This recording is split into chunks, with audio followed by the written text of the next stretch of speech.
na to.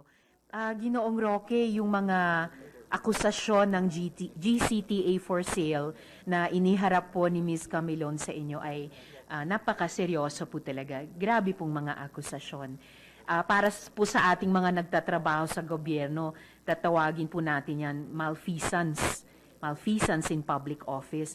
So ang tanong ko po sa inyo, isa-subject nyo po ba ang sarili nyo, Ginoong Roque, sa isang lifestyle check?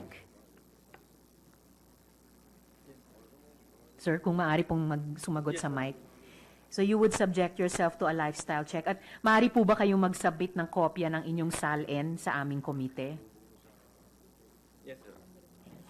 Mr. Chair, may I request your permission for the resource person to submit his SALN and submit himself to a lifestyle check before the committee? As much as the witness is already agreed, the witness is directed to submit your SALN for the last several years.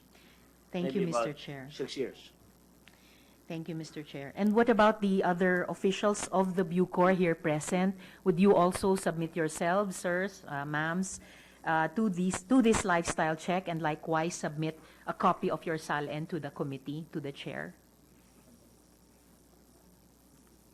Yes, Your Honor. Attorney Santos? Yes, Your Honor. Are there any other BuCor officials here present? Ms. Bansil And Ms. Buno. and Ms. Miss pa ba kayo, Bunyo? Miss? Ms. Bunyo. So they are likewise directed, Mr. Chair, to submit to the committee. Thank They're you, Mr. directed Chair. to submit, again, the lifestyle, submit themselves to a lifestyle check, and as well as the last 6 years of their SALN.